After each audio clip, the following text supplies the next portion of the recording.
लक्ष्मण हाके जे वडीबोंद्री येथे आज ओबीसीच्या बाबतीमध्ये उपोषणाला बसलेले आहेत.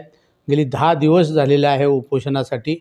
तर त्या ठिकाणी तमाम राज्यातल्या बंजारा समाज त्या लक्ष्मण हाके यांच्या पाठीशी आहे आणि खऱ्या अर्थाने जो काही ओबीसीचा आरक्षण आहे त्या ओबीसी समाजामध्ये मोडणाऱ्या जातींनाच तो आरक्षण लागू राहावं. त्याच्यामध्ये मराठा समाजाला आरक्षण मिळू नये अशी आमची भूमिका नाही आहे. पण मराठा समाजाला जी काही आरक्षण देण्यात येतोय तो ओबीसीतून देऊ नये ही सातत्याने आमची मागणी आहे. तीच मागणी माननीय हाके साहेबांनी लावून धरलेली आहे. त्यांना मंत्रिमंडळाच्या सर्व सहकार्याने त्यांच्याशी बोलणं केलेलं आहे. पण आमची एक विनंती शासनाला राहणार आहे की जे काही मंडल आयोगानुसार आम्हाला जो आरक्षण या राज्यामध्ये प्राप्त झालेला आहे त्याच्यामुळे ग्रामपंचायतीपासून ते राज्य पातळीपर्यंतच्या जे काही जिल्हा परिषदेचे सदस्य झाले, अध्यक्ष झाले आणि सभापती झाले, नगराध्यक्ष झाले, ग्रामपंचायतचे सरपंच झाले, हे मंडल आयोगाच्या आरक्षणानुसार आम्हाला ओबीसीमध्ये असल्यामुळे हे आरक्षण मिळू शकलं.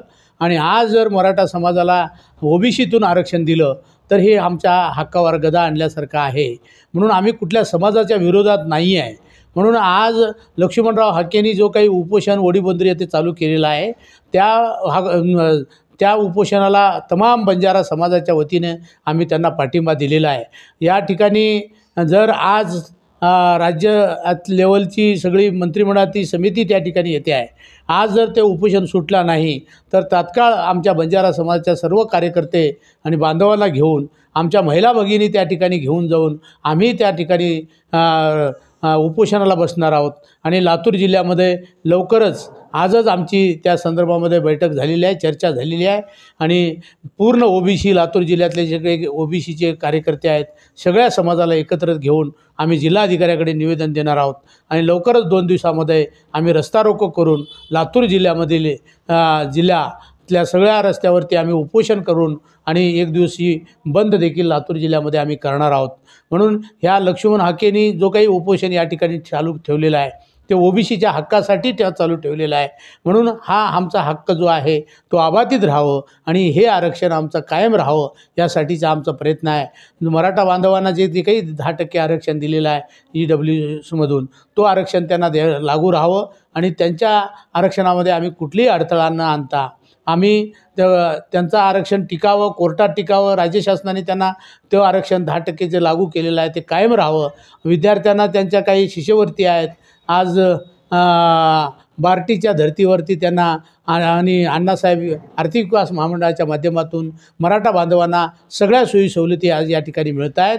पण त्या सोडून त्यांनी म्हणजे ओबीसीमध्ये जे काही आमच्या समाज आहे ओबीसीतल्या विद्यार्थ्यावरती अन्याय करू नये, ओबीसीच्या कार्यकर्त्यावरती अन्याय होऊ नये यासाठी आम्ही सातत्याने प्रयत्न करणार आहोत.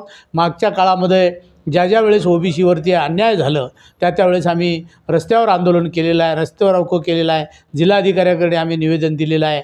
आणि आमचा जो काही आरक्षण होता तो मिळवण्यासाठी आम्ही हायकोर्टापर्यंत सुप्रीम कोर्टापर्यंत दाद मागितलेला आहे. म्हणून आज जो काही लक्ष्मण हाकेंनी जो काही आंदोलन पुकारलेलं आहे त्या आंदोलनाला पूर्ण पाठिंबा राज्यातल्याच नाही तर सगळ्या आमच्या जिल्ह्यातल्याच नाही तर राज्यातल्या सगळ्या बंजारा समाजाच्या वतीनं त्यांना आम्ही जाहीर पाठिंबा या ठिकाणी देतो आहे. आणि आपण हा जो लढा आहे तो कायम चालू ठेवावा यासाठी आम्ही लक्ष्मणरावजी हाके यांच्यासोबत रस्त्यावर उतरण्यासाठी आम्ही तयार आहोत.